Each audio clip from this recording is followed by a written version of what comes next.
Semangat berkobar-kobar untuk berniaga? Andalah usahawan sukses 4.0 yang kami cari. Hadiah bernilai lebih RM100,000 untuk dimenangi. Hantarkan video butiran lengkap anda kepada kami. Layari Facebook Sukses 4.0 SME Bank. Salam sejahtera, dan bersama saya Rizal Zulkafli dan ini Agenda Awani. Hari ini kita akan bincangkan berkenaan dengan program Sukses yang merupakan program TV SME Bank yang telah bersiaran selama 3 musim sejak 2017 hingga 2019 di Astro Awani. Sukses juga merupakan program TV yang telah memenangi anugerah program pembangunan usahawan PKS terbaik ADF IAP pada tahun 2018. Sukses 4.0 kini kembali dengan berwajah baru dan kita akan bincangkan berkenaan dengan perkara ini bersama dengan Abdul Latif Puteh, Ketua Jabatan Komunikasi Strategik Kumpulan SME Bank, dan juga Hamdan Muhammad Habibullah, Ketua Stakeholder Management untuk SME Bank. Untuk membincangkan berkenaan dengan program Sukses, kita mulakan dengan Abdul Latif Puteh. Latif, mungkin Latif boleh mulakan dengan kongsikan tentang dengan penonton tentang program TV Sukses ini. Apakah ceritanya? Siapakah yang ditampilkan dalam program TV Sukses ini? Okey, terima kasih Rizal kerana menjemput SME Bank ya ke program Agenda Awani pada kali ini. Okey, kita berbincang sedikit tentang Sukses 4.0. Sebenarnya program Sukses ini adalah usaha SME Bank untuk mengetengahkan kisah-kisah kejayaan usahawan PKS yang telah dibimbing oleh SME Bank selama ini. Tapi pada tahun ini kita tukar sikit format dia. Kita jadikan dia reality program, alright, untuk menjadikannya lebih menarik. Ya, tapi sebelum saya berbincang dengan lebih lanjut tentang Sukses 4.0, sebenarnya Sukses ni kita dah buat sebanyak 3 musim. Right? Pada musim yang pertama, kita menengahkan 38 orang usahawan ya, PKS daripada pelanggan SME Bank tentang perniagaan yang telah mereka jalankan. Mereka ni datang daripada sektor perkhidmatan, pengangkutan, pembuatan dan perucutan. Dan pada musim yang ketiga, right, kita ketengahkan pula usahawan muda, ya, mereka yang mengikuti program 90 Days Biz Challenge, ya, satu pertandingan berbentuk pertandingan juga yang kita adakan. Kita ketengahkan 20 syarikat, ya, yang dijalankan oleh para pelajar daripada community college dan juga politeknik. So itu 3 musim yang pertama. So untuk musim yang keempat ni kita perkenalkan Sukses 4.0 dan kita tukar format dia menjadi reality TV. So seperti yang kita tahulah, reality TV ni lebih menarik. Apa yang kita ada dalam reality TV ini, kita akan memilih 9 peserta ya untuk 13 episod. Mereka akan bertanding ya bagaimana hendak menjalankan perniagaan. Dan apa yang kita buat, kita tekankan kepada aspek digital dan social media. Ya, sealiran dengan apa yang tengah berlaku sekarang ni. Jadi kita tekankan kepada aspek social media dan juga digital. Dan Latif, jika saya boleh mencelah di situ ya, kenapa saya tahu ini adalah satu format yang lebih menarik, tetapi kenapa reality show dengan izinnya? Kerana pada musim-musim sebelum ini kita ataupun usahawan tersebut menceritakan berkenaan dengan kejayaan mereka, bagaimana mereka bekerja keras untuk mencapai kejayaan tersebut. Tetapi kenapa kali ini program reality itu? Okey, yang pertama kita hendak beralih kepada sesuatu yang lebih menarik, dan kita juga hendak memberi peluang ya kepada masyarakat di luar sana, lebih-lebih lagi usahawan muda, untuk mempelajari bagaimana menjalankan sesuatu perniagaan dengan menekankan aspek digital dan juga social media, because itu adalah trend masa sekarang. Dan kalau kita lihatkan pada keadaan semasa, disebabkan pandemik COVID-19 dan sebagainya, cara kita berniaga itu telah berubah. Ini antara faktor utama kenapa kita tukarkan format dia. Kalau selama ini kita ketengahkan mereka yang telah berjaya, tapi pada kali ini kita hendak lihat bagaimana mereka bermula daripada bawah. Jadi apa yang kita buat, kita bekerjasama dengan syarikat-syarikat yang telah berjaya untuk menjadi mentor di sepanjang pertandingan ini. Jadi idea dia lah untuk kita perkenalkan keadaan yang sebenar di dalam bidang perniagaan yang dilalui oleh mentor-mentor ni dan bagaimana mereka menjalankan perniagaan mereka. Jadi kita nak peserta-peserta kita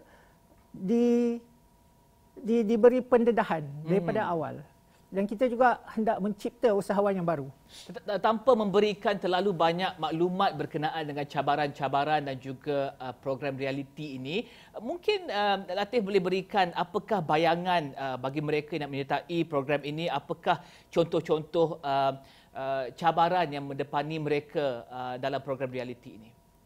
Okey, sebagai contoh, kita akan masukkan elemen seperti mereka akan dibawa ke satu syarikat tertentu untuk mendengar penjelasan daripada the business owner, the entrepreneur, apakah masalah yang dihadapi contohnya lah, ataupun adakah katakanlah syarikat itu ingin melancarkan satu produk yang baru.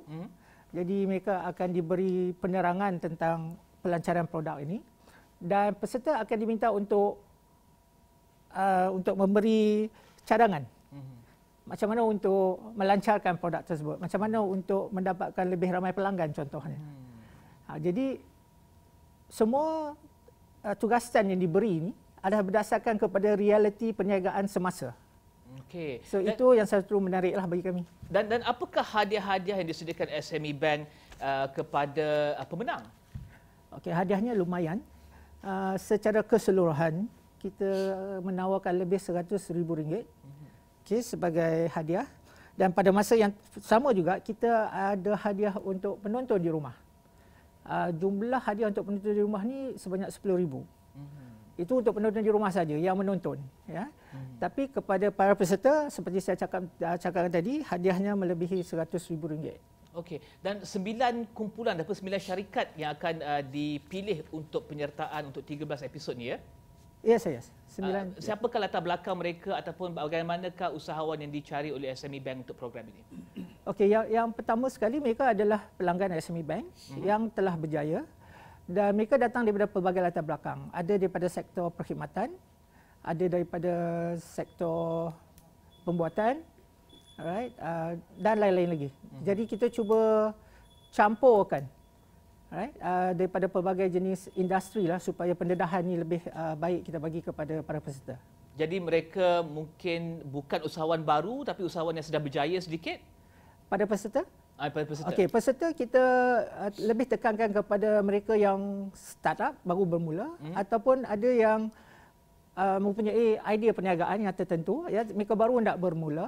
Apa yang kita perlukan, mereka yang ingin menyertai pertandingan ini, mereka perlulah menghantar, of course dia akan diperlukan menghantar borang penyertaan. Saya akan terangkan kemudian macam mana dan bagaimana caranya. Dan selain daripada itu, mereka mesti memuat naik di dalam platform yang kita sediakan ni 2 minit video berkenaan mereka. So mereka perlu menjual diri mereka, alright. Mereka perlu convincekan kami mereka adalah peserta yang terbaik untuk menyertai pertandingan ini. Okey, bagaimana mereka ingin ataupun boleh menyampaikan hasrat mereka memohon untuk menyertai program SME Sukses ini pada musim keempat ini? Apakah yang mereka perlu lakukan? Okay, yang pertama sekali mereka perlu melayari laman web www.ysos.com.my. Borang penyertaan ada di dalam link ini.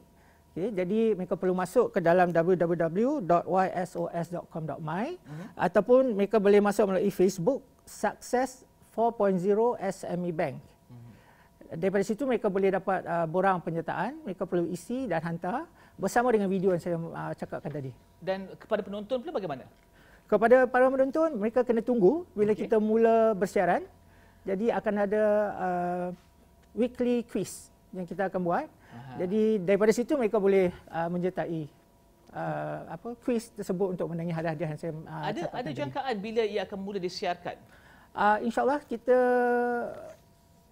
jadualkan program ini akan mula disiarkan pada bulan Julai atau bulan Ogos. Okey. Dan harapan SME Bank dan juga harapan mentor-mentor tersebut kepada program Sukses 4.0 ni, apa harapan mereka, apa sasaran mereka kepada program ini? Okey, untuk para peserta, kita ingin melihat ya mereka mendapat ilmu berkenaan pengurusan perniagaan daripada usahawan mentor. Ya, itu yang paling utama sekali.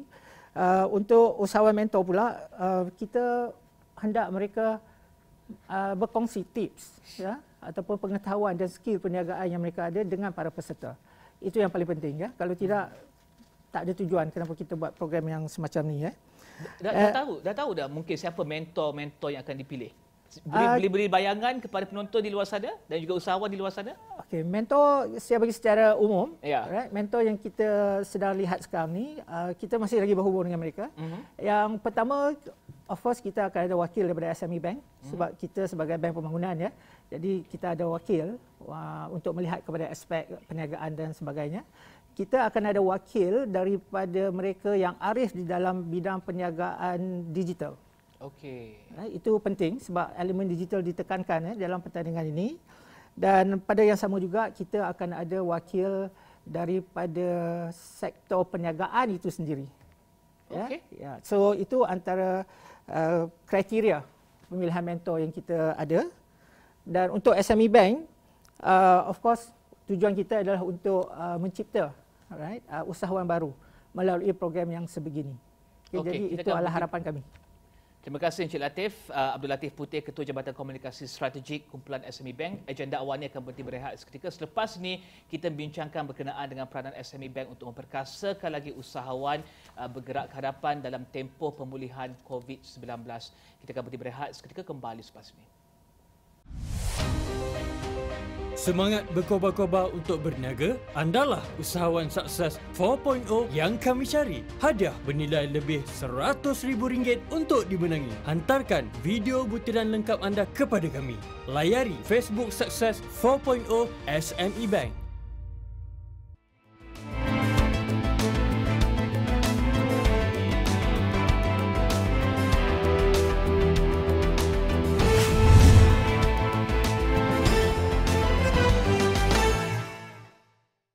Bertemu kembali dalam agenda awal ini, kita masih membincangkan berkenaan dengan SME Bank. Sebentar tadi kita membincangkan berkenaan dengan program Sukses yang telah bersiaran selama 3 musim sebelum ini. Sebentar lagi ataupun selepas ini kita akan saksikan program Sukses 4.0 dalam format yang baru dan tentunya ini menarik untuk usahawan di luar sana. Dan kita ingin bincangkan pada ketika ini bersama dengan Hamdan Muhammad Habibullah, Ketua Stakeholder Management SME Bank berkenaan dengan mandat baru daripada Menteri Pembangunan Usahawan dan juga Koperasi yang telah diumumkan pada 4 Januari 2021.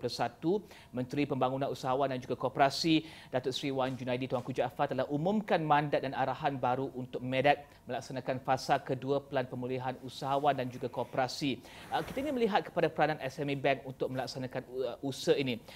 Encik Hamdan ataupun Hamdan, apakah peranan SME Bank untuk melaksanakan usaha ini dan juga pengajaran yang didapati daripada tempoh 2020 yang sukar untuk usahawan, bagaimanakah pendekatan yang mungkin inovatif untuk melaksanakan usaha-usaha ini? Terima kasih Rizal. Bismillahirrahmanirrahim. Assalamualaikum warahmatullahi wabarakatuh. Susulan daripada pengumuman oleh Menteri MEDAK berkenaan dengan fasa kedua Pelan Pemulihan Usahawan dan juga Koperasi sebagai agensi di bawah MEDAK, SME Bank sentiasa menyokong inisiatif ataupun agenda oleh MEDAK dalam memperkasakan PKS di luar sana. Dan sudah tentunya sebagai sebuah bank, pertamanya kita akan meneruskan inisiatif pembiayaan untuk memastikan PKS terutamanya pelanggan-pelanggan sedia ada SME Bank dan juga yang pelanggan-pelanggan baru SME Bank untuk mereka terus boleh beroperasi, boleh sustain perniagaan mereka. Dan seterusnya, inisiatif kedua adalah untuk memastikan pelanggan-pelanggan sedia ada SME Bank dapat kekal beroperasi, yang mana kita memberikan ataupun kita menawarkan beberapa inisiatif yang berupa relief program membolehkan mereka menerima breathing space ataupun ada tempoh untuk mereka tidak membuat bayaran. Kita memberikan mereka sedikit indulgence, dan seterusnya inisiatif ketiga adalah mengukuhkan lagi pembinaan kapasiti pelanggan-pelanggan SME Bank melalui subsidiary SME Bank, iaitu Center for Entrepreneur Development and Research (CEDA). Jadi kombinasi ketiga-tiga inisiatif ini, alhamdulillah kita nampak dapat mengekalkan pelanggan-pelanggan SME Bank terutamanya dalam status yang baik, dan mereka alhamdulillah masih lagi kekal beroperasi dengan ketiga-tiga kombinasi package ataupun inisiatif yang dilaksanakan oleh SME Bank.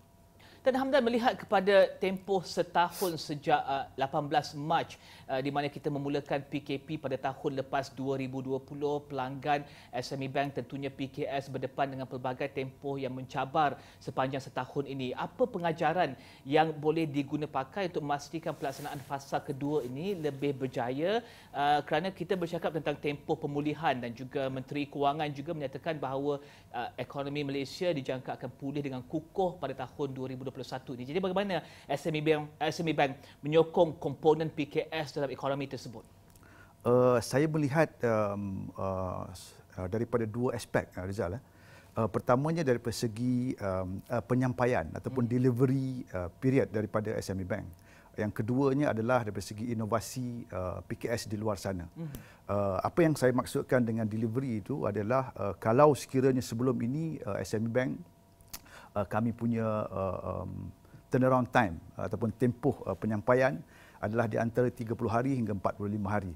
Tetapi belajar daripada cabaran semasa pandemik ini, kita melihat bahawa terdapat keperluan yang mendesak untuk kita mengubah banyak proses dalaman supaya kelulusan pengeluaran wang dapat disampaikan dalam tempoh yang lebih singkat. Jadi alhamdulillah kita berjaya melaksanakan itu. Dan begitu juga dalam tempoh yang sama dari pihak PKS itu sendiri adalah inovasi. Jadi ramai pelanggan-pelanggan SME Bank yang terkesan tempoh MCO itu panjang, ramai yang terkesan, tetapi kita melihat sebahagian besar daripada mereka mempunyai keupayaan untuk innovate, menjadi lebih kreatif dalam menjalankan perniagaan mereka. Jadi mereka tidak tertumpu kepada perniagaan sedia ada saja, tetapi mereka berjaya keluar daripada mereka punya business model sedia ada kepada business model yang baru, yang lebih menjurus kepada penggunaan digital, online dan juga sebagainya.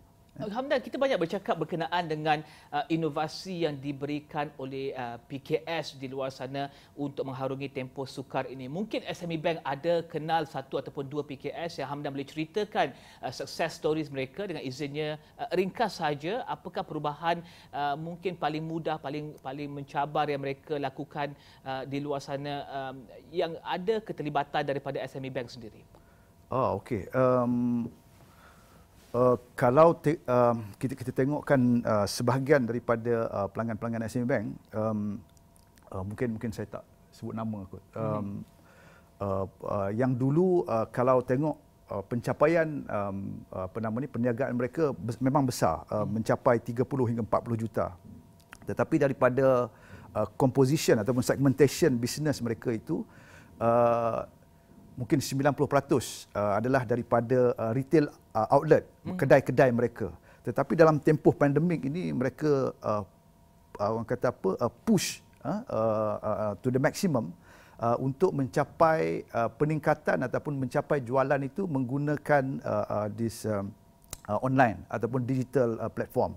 Dan kita melihat perubahan itu dari bulan ke bulan, bahawa dia dapat akhirnya mencapai jualan itu lebih kurang sama macam yang telah pun dia capai pada tahun sebelum pandemik, tetapi sumbangan daripada perniagaan digital ataupun online itu meningkat dengan begitu drastik. Jadi yang itu kita nampak. Itu satu contohlah. Yang mana yang contoh yang saya bawa itu adalah retail ataupun consumer goods. Dan tentunya ini mengujakan untuk SME Bank sebagai sebuah bank pembangunan di luar sana. Ceritakan pengalaman ataupun nilai tambah baru kepada bank pembangunan seperti SME Bank dan juga kerana sebelum ini bila kita bercakap tentang bank perniagaan mungkin lihat dua peranan, kutip bayaran balik pinjaman dan juga berikan pinjaman, tetapi tentunya ada perubahan kepada pendekatan dan juga cara kerja SME Bank tersebut. Sebentar tadi Hamdan menyatakan bahawa jumlah hari untuk disbursement dana itu dengan izinnya adalah lebih pendek, tetapi apa lagi pendekatan lain? Adakah lebih banyak konsultasi diberikan? Peranan SME Bank itu bagaimana yang berubahnya? Okey Rizal, you telah sentuh yang tepatlah ya. Memang pun dalam tempoh pandemik itu ada begitu ramai pelanggan-pelanggan SME Bank yang datang berjumpa kita untuk tujuan konsultasi, terutama untuk mendapatkan penjadualan semula atau pensuruhan semula kemudahan pembiayaan mereka yang sedia ada. Kerana ialah dengan cabaran perniagaan yang semakin orang kata apa, semakin merosot, jadi sudah tentunya keupayaan untuk mereka membayar balik itu memang sukar ya. Jadi they came forward, banyak berbincang dengan pegawai-pegawai SME Bank yang mana membolehkan kita akhirnya menstruktur semula ataupun menjadual semula pembiayaan mereka. Dan dalam masa yang sama juga tanpa ada tekanan daripada mana-mana pihak, SME Bank juga kita telah menawarkan program yang kita panggil SME Relief Program, yang mana kita memberikan tawaran pensuruhan semula ataupun kita berikan nama indulgence, yang mana tidak perlu membayar pembiayaan dalam tempoh 6 bulan ini untuk sektor-sektor yang sememangnya terkesan. Pelancongan contohnya? Ya, di antaranya adalah pelancongan, pengangkutan, sektor-sektor perkhidmatan yang menyokong pelancongan, pendidikan dan beberapa sektor lain. Yang ini kita berikan ataupun kita tawarkan secara automatik. Ya.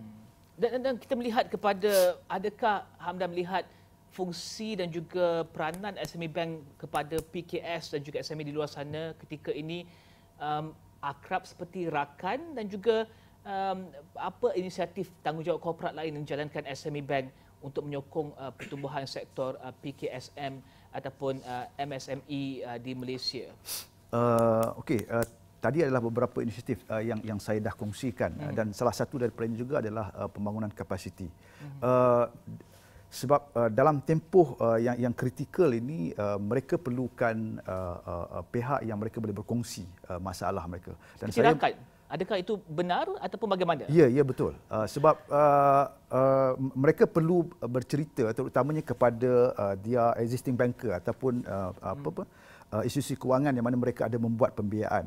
Mereka perlu bagi tahu secara terus terang bahawa keupayaan mereka telah berkurangan, dan mereka memerlukan juga pihak ketiga, yang mana yang dalam konteks ini yang saya kongsikan tadi adalah SEDA.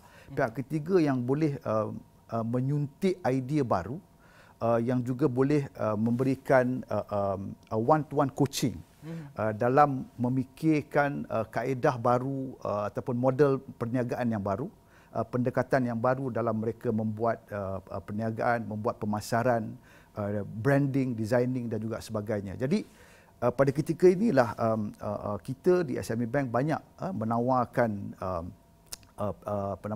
package pembangunan kapasiti ataupun latihan oleh subsidiary kami SEDA, bagi membolehkan PKS di luar sana, sama ada pelanggan SME Bank ataupun bukan pelanggan SME Bank, lebih dapat terbuka mindanya dari segi pembangunan yang terkini selaras dengan pandemik ini. Ya, paling terakhir sekali, paling ringkas Hamdan, ya. Kenapa semua dilakukan untuk PKS di luar sana? Okey, saya rasa sejajar dengan mandat SME Bank, mandat penubuhan SME Bank, yang mana kita pertamanya adalah berkenaan dengan pembiayaan dan seterusnya adalah untuk membimbing usahawan-usahawan PKS di luar sana. Jadi dalam tempoh kita memberikan pembiayaan supaya mereka boleh survive, supaya mereka boleh sustain dalam perniagaan mereka, sudah tentunya bimbingan ataupun latihan, coaching ini adalah sangat-sangat perlu sebenarnya. Sebab selaku sebuah institusi kewangan pembangunan ataupun development financial institution, mandat kita sebenarnya berbeza berbanding dengan bank-bank komersial yang lain. Kerana di samping kita memberikan pembiayaan, di samping kita melihat mereka membesar ataupun berkembang dari segi perniagaannya, kita juga ingin melihat PKS ataupun pelanggan-pelanggan SME Bank ini juga menyumbang kepada ekonomi negara, menyumbang kepada employment, tenaga kerja, dan juga menyumbang kepada pendapatan ekspor negara, dan begitu banyak outcome yang kita lihat sebagai sebuah bank, iaitu institusi kewangan pembangunan. So itu hasrat dan juga mandat SME Bank. Terima kasih Hamdan Muhammad Habibullah, Ketua Stakeholder Management untuk SME Bank, dan juga sebentar tadi Abdul Latif Putih, Ketua Jabatan Komunikasi Strategik Kumpulan SME Bank, membincangkan berkenaan dengan dua perkara, iaitu program Sukses 4.0 dan juga tentunya usaha SME Bank untuk membantu usahawan di luar sana. Dan teruskan bersama kami di Astro Awani, ikuti info terkini berhubung vaksin COVID-19 di halaman Mikro Interaktif di astroawani.com, dan segala maklumat lain dalam astroawani.com dan juga aplikasi Astro Awani. Terima kasih kerana menonton saluran berita yang paling dipercayai di Malaysia. Saya Rizal Zulkafli. Ini Agenda Awani. Salam hormat.